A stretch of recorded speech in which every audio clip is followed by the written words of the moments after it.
July 20th, 1973, Hong Kong. A 32-year-old man collapses in an apartment and never wakes up. Within hours, the news spreads globally. Crowds flood the streets. Movie theaters shut down. A president sends condolences. 25,000 people attend his funeral. This man wasn't a president, wasn't a king, wasn't a war hero. He was Bruce Lee. And in just 32 years, he did something nobody thought possible. He took martial arts from ancient Asian temples and made it global obsession. He shattered Hollywood's racist barriers with nothing but speed, skill, and refusal to bow. He made 1 billion people reconsider what the human body could do. He introduced Eastern philosophy to Western minds through action instead of words. Before Bruce Lee, Asian men in American culture were servants, laundry workers, comic relief. After Bruce Lee, they were warriors, heroes, powerful. Before Bruce Lee, martial arts were exotic curiosities. After Bruce Lee, every kid in the world wanted to learn Kung Fu. He created a revolution disguised as entertainment. He proved one person refusing to accept limitations could rewrite reality for everyone. But here's the real question. How did a skinny Chinese kid who couldn't speak English become the most influential martial artist in history? How did he force Hollywood to bend to his will when they'd rejected him for being too Asian? How did he create a legacy so powerful that 50 years after his death, his philosophy still shapes how athletes train, how fighters think, and how people pursue excellence? This is that story. November 27th, 1940, San Francisco. Li Junfan is born during the Year of the Dragon in the Hour of the Dragon. Chinese astrology says this makes him destined for greatness. His parents are Cantonese opera performers touring America. They name him Bruce for hospital records. When Bruce is 3 months old, the family returns to Hong Kong, then a British colony where being Chinese means being treated as inferior. The best jobs go to Europeans. The best neighborhoods are restricted. Public parks have signs, no dogs or Chinese allowed. This injustice burns into young Bruce's consciousness. This feeling of being told you're less than human because of your race. Bruce grows up restless, angry, brilliant. By age 13, he's in street gangs, fighting constantly. Hong Kong streets are brutal. Bruce is small and skinny, but absolutely fearless. He joins a gang called the Tigers and becomes known for explosive violence. His worried parents enroll him in martial arts, hoping discipline will channel his rage. He begins training Wing Chun under the legendary Grandmaster Yip Man, and this is where Bruce's revolutionary nature emerges. Traditional Wing Chun has rigid rules. You learn forms exactly as taught for years. You don't question, you don't innovate. You repeat ancient movements like religious ritual. Bruce hates this. He constantly asks why. Why do we stand this way? Why this punch and not another? What if there's a better method? His questions infuriate traditional students. They complain to Yip Man that Bruce is disrespectful, too westernized, not pure Chinese enough. Some refuse to train with him. But Yip Man sees something special. A student who doesn't just memorize but understands. Who doesn't just preserve tradition but wants to evolve it. Bruce trains obsessively but continues street fighting. In 1959, a serious fight changes everything. Bruce beats a rival gang member badly. The kid's family, with powerful connections, threatens police involvement. Bruce's parents make a desperate decision. Send him to America, April 1959. 18-year-old Bruce arrives in San Francisco with $100 in broken English. America in 1959 is viciously racist toward Asians. Chinese exclusion acts only recently repealed. Asians portrayed in films as villains with buck teeth and broken English. Always subservient, always weak, always jokes. Bruce sees this racism everywhere and makes a decision that will change everything. He will never bow. Never accept inferiority. Never let anyone make him feel less than because of his race. He moves to Seattle, works as a dishwasher, finishes high school, enrolls at University of Washington studying philosophy. But his real education happens in martial arts. Bruce starts teaching Kung Fu.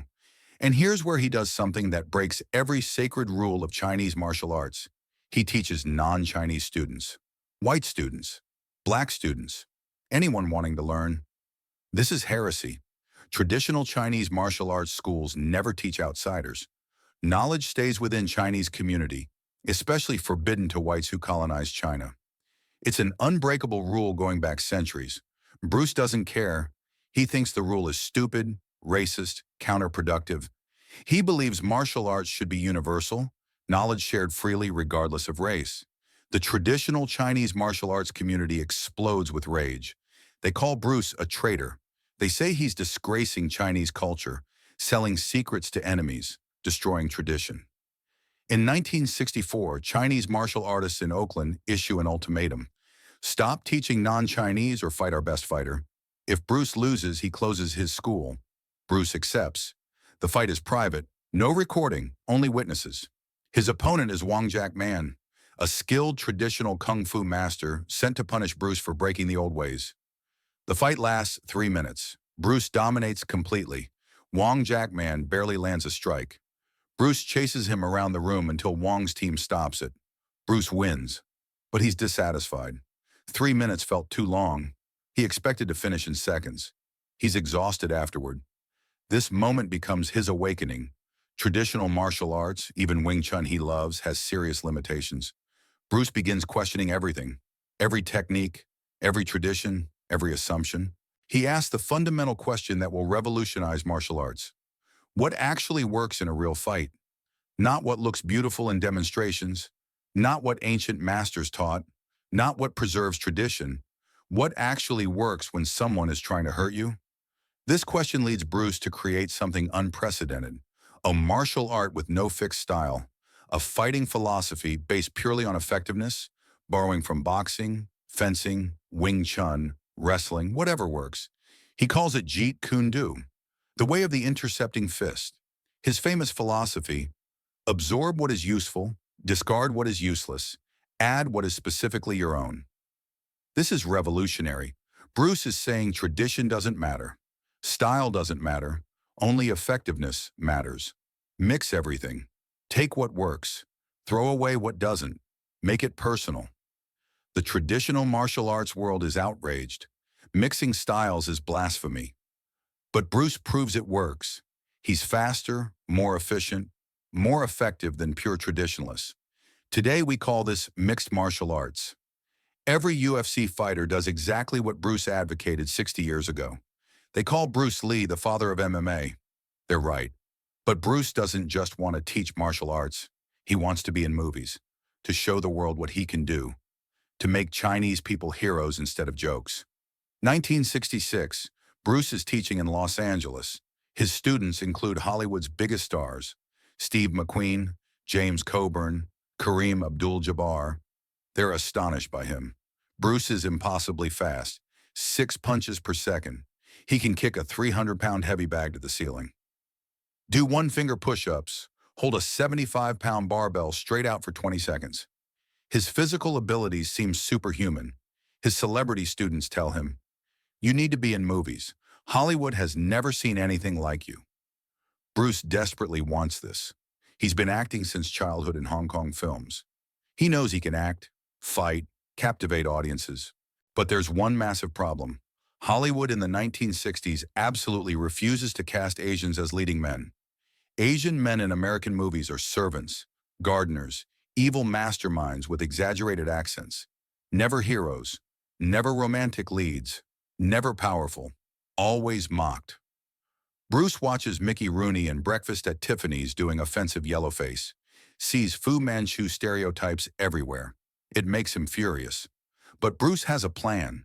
He develops a TV show concept: The Warrior, a Chinese martial artist in the Old West, a hero who's skilled, philosophical, strong, a role that destroys every Asian stereotype.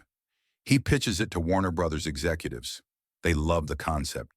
Bruce demonstrates his martial arts. They're amazed. They've never seen anything like this speed, this power. This could work. This could be huge. Bruce waits for months. Finally, he gets the call. They're making the show, but they're not casting him. They cast David Carradine, a white actor with zero martial arts training, to play the Chinese martial artist. The show is called Kung Fu. It becomes a massive hit, makes Carradine a star, makes millions of dollars. uses Bruce's concept, his philosophy, his vision, gives credit to none of it. Bruce is devastated, betrayed, enraged. Everything he created, stolen and given to a white actor because Hollywood believes Americans won't accept an Asian leading man. This moment would break most people. But Bruce transforms his rage into determination. He gets a role in the Green Hornet TV series as Kato, the sidekick.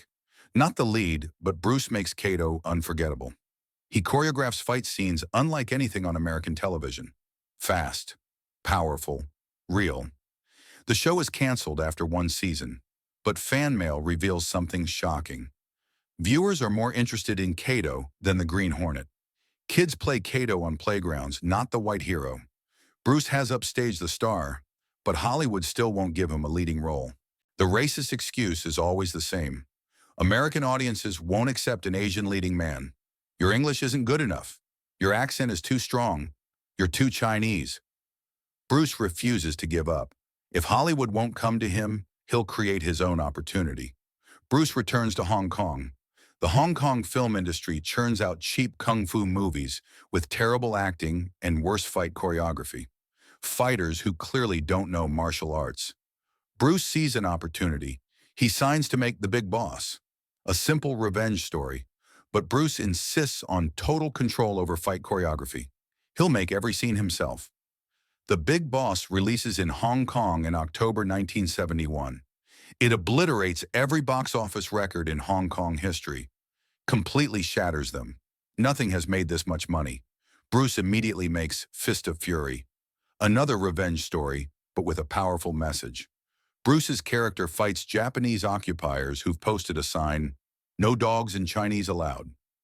The same sign Bruce saw as a child. When Bruce destroys that sign on screen, kicks it to pieces with fury and skill, Chinese audiences explode. They've never seen an Asian hero dominate like this. Never seen an Asian man portrayed as the strongest, fastest, most skilled fighter in the world. Never seen themselves represented with such power and dignity. Fist of Fury breaks the box office records Bruce just set. He makes 2 films, breaks records twice. Bruce Lee isn't just a star in Hong Kong, he's a phenomenon. Now Hollywood pays attention. Suddenly, executives who said American audiences won't accept an Asian lead are calling Bruce his agent. The racism hasn't disappeared, but money talks louder than racism. Warner Brothers offers Bruce a deal. Enter the Dragon, a co-production with Hong Kong's Golden Harvest, Hollywood budget, international distribution, everything Bruce fought for. Bruce negotiates hard. He demands creative control over fight scenes. He demands dignity for his character, no stereotypes, no broken English for laughs. A hero who's intelligent, philosophical, skilled, respected. Warner agrees. Enter the Dragon starts filming in 1973. Bruce knows this is his moment, his one chance to prove to the world that an Asian man can be the biggest star on the planet. He pours everything into it. Every fight scene is innovation. He uses nunchucks on American film for the first time.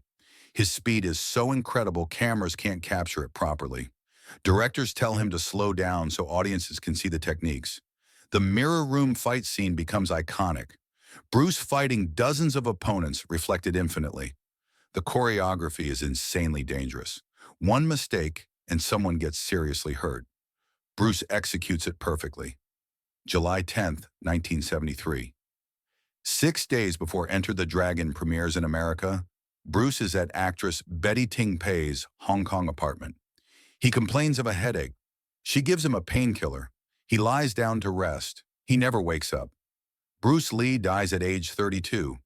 The autopsy reveals cerebral edema, brain swelling. Theories explode. Allergic reaction, heat stroke, ancient dim-mak death touch from an old fight, assassination curse. The truth is probably simpler but tragic. Bruce pushed his body beyond human limits. He'd removed his sweat glands for aesthetics, used electrical muscle stimulators constantly, took cortisone for back injuries. His body simply gave out. July 26, 1973. 6 days after Bruce's death, Enter the Dragon premieres in America. It becomes the highest-grossing martial arts film of all time. Makes $350 million worldwide. nearly $2 billion in today's money. Bruce Lee becomes the biggest posthumous star in film history, but he never sees his triumph, never sees himself validated, never sees the door he kicked open. Bruce Lee died at 32, but his revolution was just beginning. Enter the Dragon doesn't just break box office records, it creates a global martial arts explosion. Suddenly, everyone everywhere wants to learn Kung Fu. Martial arts schools opened by the thousands across America, Europe, South America, everywhere. Before Bruce Lee, martial arts were exotic curiosities practiced by small communities. After Bruce Lee, martial arts become mainstream global phenomena. Today, over 100 million people worldwide practice martial arts. Bruce created that. But Bruce's impact goes far beyond making martial arts popular. He changed how people think about the human body, about training, about potential. Bruce was obsessed with physical development. He didn't just train martial arts. He lifted weights when martial artists thought weights made you slow. He studied kinesiology and nutrition decades before they were mainstream. He developed his own training equipment when nothing existed for what he wanted to accomplish. He wrote detailed training manuals, kept meticulous records of workouts, experimented constantly with supplements and methods. He approached physical training scientifically when most martial artists relied on tradition and mysticism.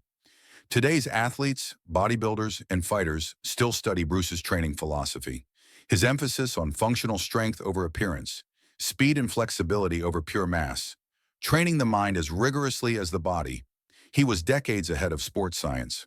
But perhaps Bruce's most profound impact was philosophical. Bruce was a philosophy major at university. He studied Taoism, Buddhism, Western philosophy, psychology. He read constantly, wrote thousands of pages in journals about self-actualization, consciousness, the nature of reality. His famous quote, "Be water, my friend," isn't just about fighting. It's about life, about adapting, about being formless, shapeless, flowing around obstacles instead of breaking against them. Bruce brought Eastern philosophy to Western audiences in a completely new way, not through dry lectures or religious texts, but through his body, through action, through films. When people watched Bruce Lee fight, they weren't just watching punches and kicks. They were watching philosophy in motion. Every movement had purpose. Nothing wasted, complete efficiency, total presence, pure flow state. He made abstract Eastern concepts tangible, visible, accessible to millions who would never read philosophy books. Bruce's quote, "The consciousness of self is the greatest hindrance to proper execution of all physical action," describes what athletes call the zone, Buddhists call no mind, psychologists call flow. He made these ideas understandable through martial arts. His approach revolutionized how people train in every discipline. Before Bruce, martial arts schools taught one style exclusively. You did karate or kung fu or judo. Mixing styles was forbidden. Bruce said, "That's idiotic. Why limit yourself to one style? That's like a sculptor refusing to use any tool except a hammer. Take what works from everywhere. Discard what doesn't." This seems obvious now, but in the 1960s it was heresy. Today, every MMA fighter does exactly this. They train boxing, Brazilian Jiu-Jitsu, Muay Thai, wrestling, whatever works. UFC President Dana White calls Bruce Lee the father of mixed martial arts. He's correct. Bruce also transformed physical fitness philosophy. He emphasized functional strength over aesthetic bulk, speed over power, flexibility over rigidity, training methods that improve performance, not just appearance. Modern athletes across all sports use principles Bruce pioneered: plyometrics, core training, flexibility work, mental visualization, cross-training. He was doing in the 1960s what became mainstream in the 2000s. But Bruce's greatest cultural impact was destroying racist stereotypes about Asian men. Before Bruce Lee, Asian men in Western culture were depicted as weak, asexual, submissive, comic relief. The model minority who should keep quiet and be grateful. Bruce Lee detonated that stereotype. He was explosive, confident, powerful, charismatic, dangerous. He made Asian masculinity visible in ways it never had been in Western media. After Bruce, Asian kids had a hero who looked like them, who spoke about pride and heritage, who refused to be diminished by racism, who fought back, literally and metaphorically. The impact is incalculable. How many Asian actors, fighters, athletes, entrepreneurs pursued dreams because Bruce showed it was possible? How many refused to accept discrimination because Bruce taught them to stand up? Jackie Chan, Jet Li, Donnie Yen, every Hong Kong action star exists because Bruce kicked open the door. Marvel's Shang-Chi, Hollywood finally making Asian superhero movies. That's Bruce's legacy. But it goes deeper. Bruce changed how the world perceives strength itself. Before Bruce, strength meant size. Big muscles, slow power. Bruce was 135 pounds, looked skinny next to bodybuilders. But he moved with such explosive speed and precision that he redefined what strength could be. He proved technique beats strength, speed beats size, intelligence beats brute force. This resonated beyond martial arts. It became a metaphor. David can beat Goliath. The small guy can win. The outsider can triumph. Bruce lived this.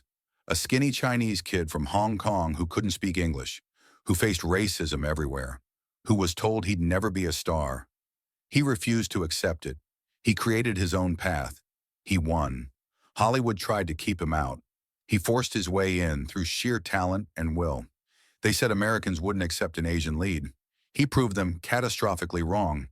Bruce's films have made over $3 billion worldwide across all releases and re-releases. His image is still licensed for products globally. His quotes are repeated daily. His philosophy shapes how people train and think about improvement. In 1993, 20 years after his death, biopic Dragon, the Bruce Lee story, becomes a hit. A statue of Bruce is erected on Hong Kong's Avenue of Stars where millions visit. In 2004, UFC's Dana White officially credits Bruce as the father of MMA. In 2015, Time magazine names him one of the 100 most influential people of the 20th century, not just in film or martial arts, in human history. His movies still play worldwide. Enter the Dragon has been remade, referenced, parodied countless times. His image appears everywhere. Posters, shirts, murals, video games. Every fighting game from Street Fighter to Mortal Kombat to Tekken owes debt to Bruce. Character archetypes, fighting stances, the philosophy of mastering styles. It's all Bruce. Films reference him constantly. Kill Bill's yellow tracksuit is direct homage to Bruce's Game of Death outfit. The Matrix is built on Bruce's philosophy. Neo's training, downloading martial arts knowledge, becoming superhuman through understanding. That's Bruce's philosophy visualized. UFC fighters quote Bruce before matches. Conor McGregor, Anderson Silva, GSP all cite him as inspiration. His training methods are studied, his philosophy referenced. Business entrepreneurs quote Bruce. Be water is common in Silicon Valley.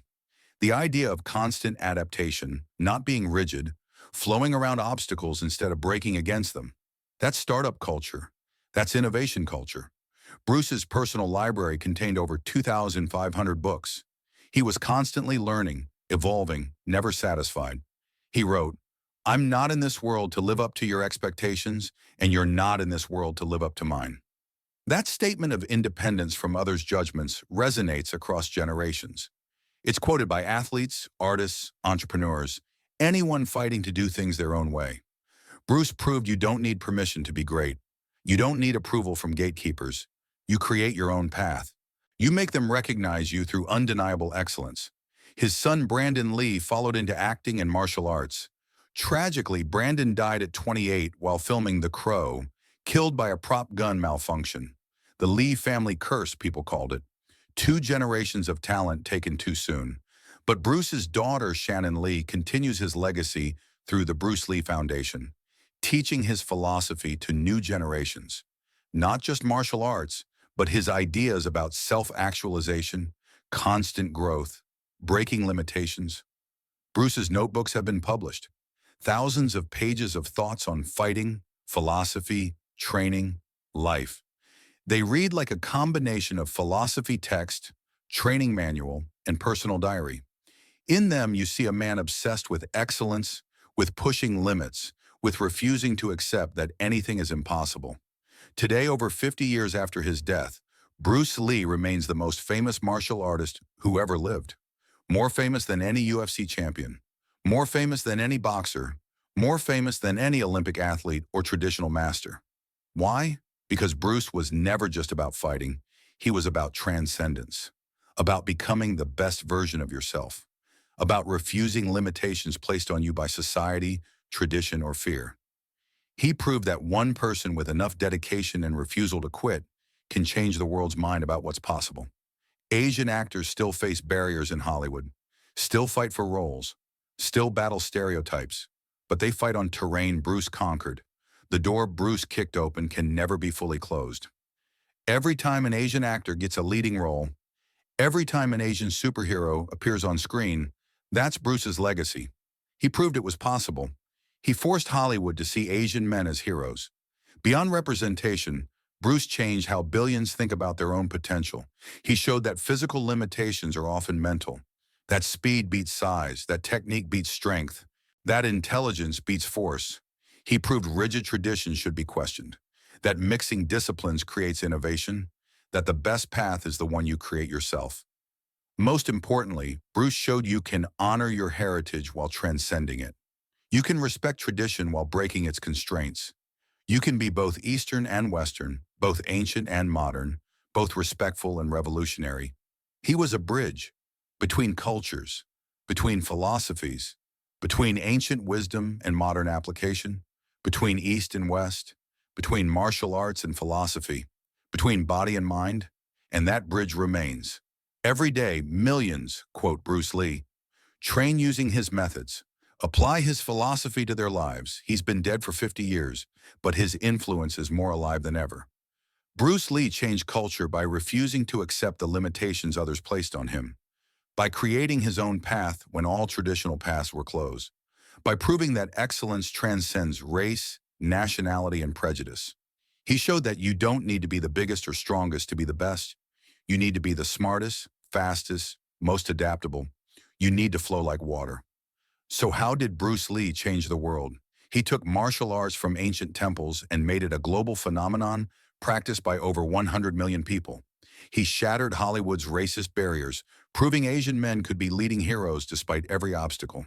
He created the philosophy and practice of mixed martial arts decades before UFC existed. He revolutionized physical training with methods now standard across all sports. He brought Eastern philosophy to Western masses through action instead of lectures, making complex ideas accessible to billions. Most importantly, he destroyed the stereotype of Asian men as weak and submissive. He made Asian masculinity powerful, respected, aspirational. He gave Asian kids worldwide a hero who looked like them and refused to bow. Bruce Lee proved that you don't need permission to be great, that you can honor tradition while breaking it, that one person refusing to accept limitations can rewrite reality for everyone. At 32 years old, Bruce Lee died, but his revolution never ended. It grows stronger every year. Every time someone refuses to accept limitations, every time someone questions rigid tradition, every time someone creates their own path instead of following others. That's Bruce Lee's legacy. Be water, my friend. That's not just a quote. It's a revolution that will never die.